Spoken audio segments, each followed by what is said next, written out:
Hey guys, and welcome back. This is ChosenArchitect, and today we may or may not be killing too many Pigmen. Yeah, I hope you guys are ready. So today I want to jump in and I want to continue working on that spawner that we had set up, and I want to make it more efficient. I definitely want to start collecting the swords, and I want to start turning the swords into gold. And you might be wondering, well, how are we going to go about doing that? Well, first of all, let me go ahead and just make a simple machine, and we're going to talk about how this is going to work. I need to make myself a salvager. This is actually from Silent Gears, which is the tool mod that we've used, and we just need to make one of these. And this tool right here is really neat. So we're getting a bunch of swords, right? I think I have some in here. Yeah, so swords of different variants, right? So if I put this in here, it's actually going to, no matter what the durability is, I think it's going to be like a minimum of at least one. If it's a full sword, I think you get 2 solid gold pieces and you can get sticks from it. So instead of this, which is another way of you can throw a sword in any variant will give you a gold nugget. In this case, you get up to 2 actual gold ingots, which is 9 times better than the other method, right? So how are we going to do this? I think I'm going to use Botania to sort things out. You might be wondering, well, can Botania do that? Yes, Botania, that's why I call it a tech mod, because it really is a tech mod. So I was doing some testing just to make sure that everything was going to work out, and I want to show you what I came up with while I was testing. First of all, let's go ahead and just shut this off so we don't have to listen to the mobs going crazy, right? And let's actually dive into Botania a little bit. So in here, I think I have everything ready to go. I'm going to need a few flowers. So I went ahead and made the floating Rose Arcana, which is going to collect experience and turn that into mana. And I'm going to use a just regular Gaia spreader, which is our top tier spreader, and a mana pool. Then what we're going to need is this, a Hopper Hawk. I'm also going to need my wand. Now the Hopper Hawk is going to be our best friend when it comes to collecting items in a particular way. What I can do, because I only want my drawer that's over here to collect gold and gold nuggets. I can tell it to do that. So let's get some item frames. We need 2 item frames that are going to specify to our chest that our Hopper Hawk is going to drop the items into. So let's go ahead and grab a chest. And let's go ahead and specify this to this chest. I think I can place it right here. No, I need the chest to go up 1, don't I? So that way the Hopper Hawk can collect it properly. I'm just going to place this down temporarily so I can get my chest on there. There we go. Then we can take this. All right, so on top of this chest, we're going to go ahead and place a floating Hopper Hawk. There we go. That is going to reach over here and collect all of our stuff. We do, however, need to set this to where it says right here, only pick up items in frames. We need to set this to put it in our other mode. This also rotates stuff. Put it in our other mode and then shift right click. Pick up only items not in frames. Pick up any items. Just pick up every item. And then we have pick only items in frames. We need it to be set to pick only items not in frames. So we can set our frames, for example. Let's go ahead and put a frame here and a frame here. And I want to say I want this and this. 1 frame to have gold and that. So this will pick up everything that is not these 2 things, right? It has a chance of picking up rotten flesh. I could technically put another item frame and say no rotten flesh, but I think these pick up faster than this does. And then after that, we're going to need to collect experience in some way. And I'm going to go ahead and place a mana pool, place a mana spreader, and then also place our floating Rose Arcana, which is going to actually collect the experience over here. Pretty cool, right? This is automatically linked to the spreader, right? So we put this in bind mode. This is linked. We just need to link the spreader to the mana pool. And then we need to link this to this. By the way, it also consumes mana or consumes experience from your inventory as well, but it can also pick up experience that is nearby. So that is how this is going to work. Now, how am I going to get this to be moved over? Well, we're going to just start sending items just very simply let's use item pipes, for example. Just some basic item pipes.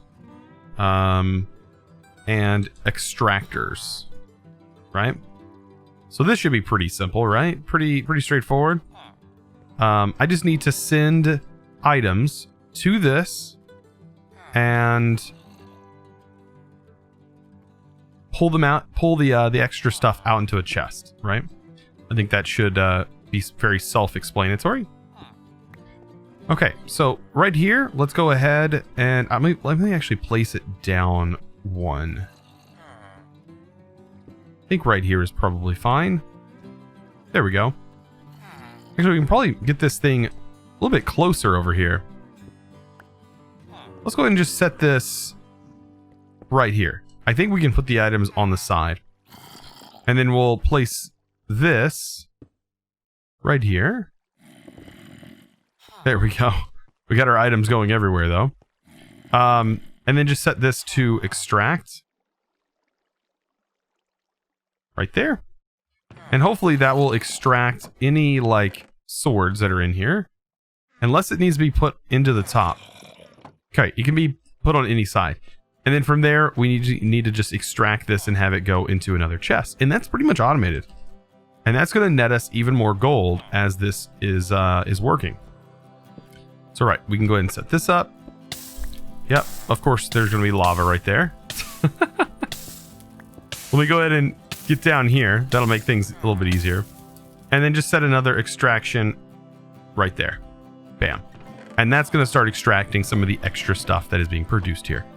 Now, the only thing we need to do is turn it back on and hide everything and make everything look nice and neat. Just like that. Bam. We have a really nice setup for this. Just can't go wrong there, right? So if you turn this back on, and I think this should even work with like mechanism gear. So let's see, does this actually work with mechanism gear? So it doesn't. Okay, so that might be our only problem, is we don't want to pick up mechanism gear, which is going to drop and is going to potentially be in here, but hopefully it doesn't get super clogged up. We'll find out after I let this run for a little while. I'm still working on building up gold. So I wanted to show you this. Down here I went ahead and added a filter so it only pulls swords in here, so we shouldn't end up with an issue, but I am seeing that it is decided, yeah, maybe this is not going to work. This filter is not going to work the way I wanted to. It is set to whitelist mode. Maybe I can just blacklist though particular types of armor, so that'll be something that I can do if I notice that's coming in, because there's a lot of slots. But anyways, I wanted to talk about this, right? We should be able to generate quite a bit. I went ahead and made some spider eyes and increased the spawner to 10. It only needed a couple spider eyes to do that. I also decided, well, water isn't very fast at pushing the mobs, so I went ahead and made these tier 2 vector plates, and I just placed them up there. And I sort of did this thing. I really need to go up there and show you guys. Let me go head up here and I'll show you exactly the configuration and why I decided to do it the way I did it. Because with me using vector plates and doing spawners like this as much as I've done them, I just want to show you how this is going. So I'm using these, and you can see I stair-stepped them down on the side blocks. And there's a reason for this, because mobs don't like to be near each other. They will actually push each other away. So with me doing this, it forces them down the hole regardless. If they drop here, they immediately get pushed here, and then that will push them against a wall where they will fall. Same goes from here. If they push this way, they will land on this one, get pushed over here, and then be pushed again, and be pushed down. So this is just like a stair step going down. Very simple, but also very effective. So let me show you how effective this is. This is almost too fast. I really need to slow it down. This is almost too fast to have running on its own, but if I'm nearby, it's going to be perfectly fine. Not only that, this is going to be an incredibly fast way to gain experience. I mean, incredibly fast. I know that I will be able to collect the amount of experience because of the mods that are in here. But let's say if this was vanilla, there would be no way of collecting experience fast enough to prevent this from causing a lot of lag. So let's go ahead and turn this on and prepare your ears. It gets rough, but it is super, super fast. You're just going to see how efficient this actually is. Yep. And it only took, I think it was at 4. It only took 8 spider eyes to get it to go this fast. Yeah. It's pretty efficient. Not gonna lie. Now the experience is all being collected by this, I do believe. So, pretty insane. I actually wonder how fast this is generating nuggets and stuff. I don't know. It's just, oh man, that is so loud. So all of that gold, all to end up right here inside this ultimate energy cube. So this is a culmination of, I think, 4 different steps in order to get here. If we go into mechanism and we take a look at all we need for this, most of it, yeah, it ended up being a little bit of gold because I needed to make an energy tablet for every single one. At the time, I just didn't have the gold. So call it overkill, call it what you want. This is going to be definitely useful. This thing holds 51 million RF. Now there's other storage solutions with mechanism that can hold a lot of power. I mean, a lot of power. But to get to those systems, let's see if I can show you here. You're going to need these cells right here. So this is a induction cell. And then you're also going to need the induction provider. And then you're going to need to surround this with the casing. I don't see the casing. I think it's right here. Yeah, induction casing. So you basically create this, and then you have an induction port, and you use a wrench to have 2. You have 1 for input and 1 for output. And you can create a giant battery with this. It's a giant multi-block. Of course, you can make it small if you want, but you can also make it large. But what I want to do is I just want to get a centralized like power storage system going on here. And I think this is going to be the perfect way to do that, is to just have our power cube right here. And what I want to do is I want to make sure that all the sides are configured properly. So it looks like I want the left side, the right side, the side I'm looking at, and the bottom technically doesn't need anything because we're not going to power anything on the bottom. I want those to be input, and then the one on the top and the one on the back away from me, with the opposite of this side, I want that one to be output. So with this setup, we should be able to place these down now and connect all 3 into separate ones. I don't know. Let me try actually real quick. Let me see if just 1 connection from here is enough. How much does this provide? How much is this doing? So actually, this alone, just 1 connector would work. But to make this look cool and more industrial, I'm going to go ahead and do that. As you just seen, you don't need to. I need to be careful around these cables. They're really dangerous. I need to place 1 right here. I can have 1 on the top, but for right now, I'm not going to use that. I might use that for something later, because what this lets me do is it lets me convert the power.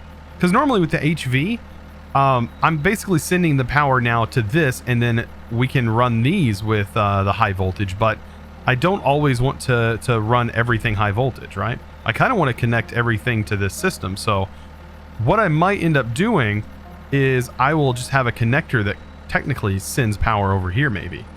And maybe I'll change this to a high voltage. No, I'll just actually probably just connect this directly in to our power network. And that would probably work. But what you can see is we're now generating 4,000 RF per tick. And this is probably enough to start building a quarry with. Actually, you know what? I can probably start wireless power now and just put a node on top of this. Now that we have access to power like that, we should probably get into what it's going to take to get some wireless power going. So I kind of want to get into flux power. Yeah, flux networks is definitely going to be something we're going to work towards. I need access to Bedrock though, so I do need to get down here to Bedrock level. There we are. Here is a perfect section of Bedrock. Perfect. All right. So what I want to do is I want to start creating this. I only need so much before we can start doing this at our base. So we only need a little bit of Bedrock. But this is going to be perfect right here. So what I need to do is I need to throw some redstone on this block. And the best way is probably this. Like, let me back away. I don't know if this only does 1 stack or if this will do like every stack that's sitting there. But you place obsidian right there and then right click the obsidian. or punch it. Sorry, you punch click the obsidian. And as you can see, it just converted that obsidian. Ooh, so it did just about every one of those. Interesting. And it converted that obsidian. Look at that. So let me try this again. So you can hit Control and Q to drop a whole stack of items, place it, and then punch the obsidian. Ooh, and in this case, it didn't actually break it. So I'm guessing it breaks the obsidian if you use a lot, if you like process a lot at a time. But the amount that I just processed should last us a little bit. I mean, yeah, that should totally last us a while. Now I was thinking, eventually, you know, with this farm, like I could technically remove this and get more eggs. And I could technically later on set up a farm for these guys. I can just place a witch in there if we ever need like a large amount of redstone and glowstone, because that farm would totally work with redstone and glowstone as well. I am so glad that we have now unlimited blaze, because wow, like we're gonna need a lot of these eyes for this project. Also, we're gonna need a lot of obsidian, so I recommend getting a bit of obsidian. So I'm gonna go ahead and make 64 of these if I can. There we go, 64. And let's first make a flux block. Now this block will allow us to do that same process, except we can now do it from this block. So let me go ahead and get obsidian, and then we can just go ahead and try one. Let's see, redstone. Looks like we're probably gonna have to go mining for some more redstone. We throw that there, place this, punch it. As you can see, bam, that works now. And hopefully, yeah, this block stays intact. So it's similar to Bedrock down there. I mean, I don't think it is as strong as Bedrock, but it is down there. I wonder though, are these blocks blast resistant? I don't know. That's something that I might eventually try one day.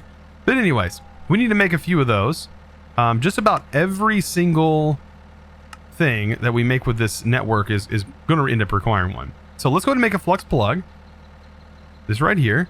And we're going to go ahead and make a flux point. Just a block of redstone. And then I'm also going to make a flux controller. And like I said before, these are going to require quite a few. So there we go.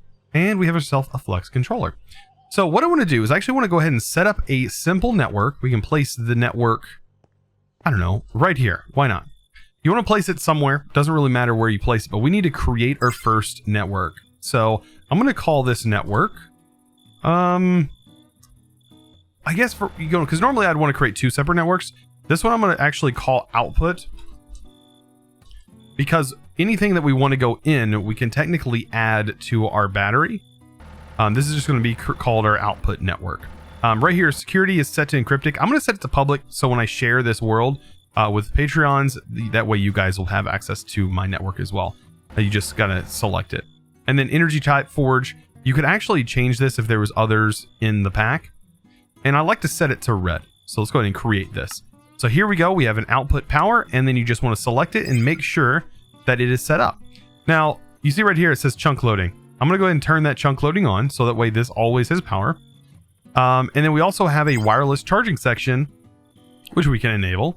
And we just basically select where we want power to go. So technically hotbar, I usually like to have in my my hotbar being charged. So I'm going to hit apply, and now everything that's in my hotbar will then be wirelessly charged. And I believe it is cross-dimensionally as well. That's why you kind of want it to be chunk loaded. So let's go ahead and set up power to our network. So since this is set on output, I'm going to place myself a plug. Now, here's where a lot of people get confused and they don't understand how this works, right? Actually, I need not a plug. I need a point. So a point is going to, plug is going to send power into your network. A point is going to take power away from your network. So I do need a flux plug. This is going to basically accept power and pull power from this battery, go into our network. We're going to select our network, which is set to output. And as you can see right here, it's bouncing, right?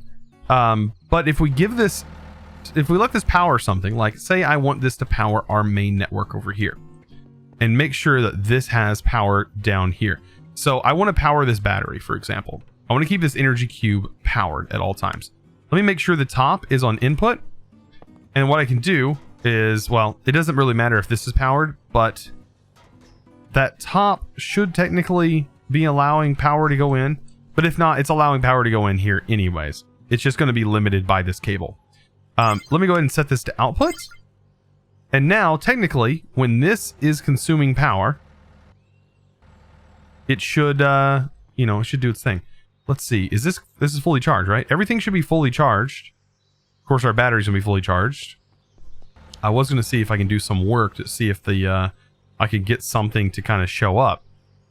But yeah, for right now, this should technically work. I do have all these machines with upgrades in them now, full upgrades. So maybe I can do something related to that. I wish I had more things that consumed power, because we really don't at this point, other than all this automation stuff that we've set up. But this right here is going to send power into whatever machine or whatever we need to send power to. I guess a good example would be just I mean, I guess we could probably, well, like, I was going to say, can we break this? But then again, that's powering everything else. But doesn't look like it's connected there, which has me kind of wondering. Oh, so that's the top. Okay. That's weird. That the middle one is technically the top? Excuse me?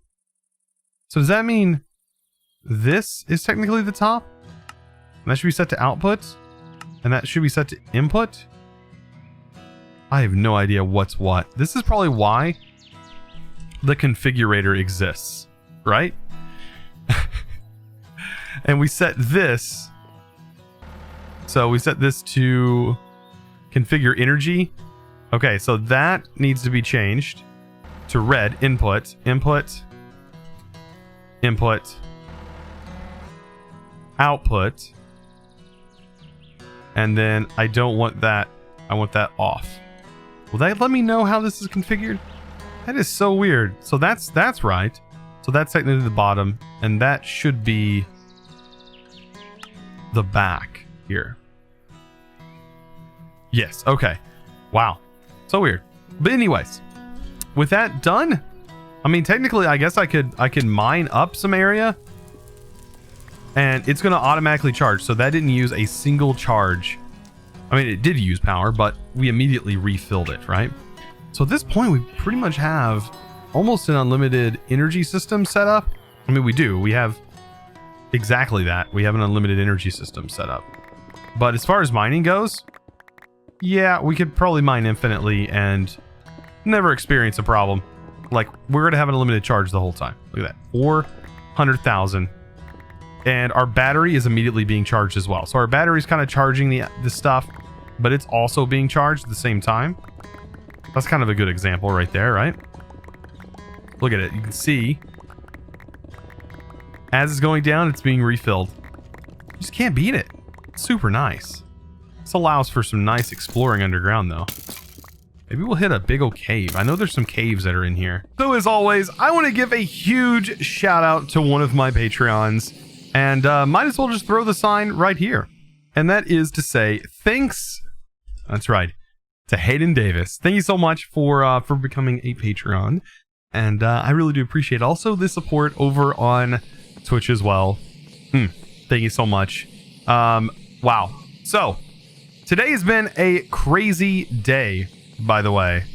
It's just been, wow. And hearing the noises from this, just kind of add to that, right?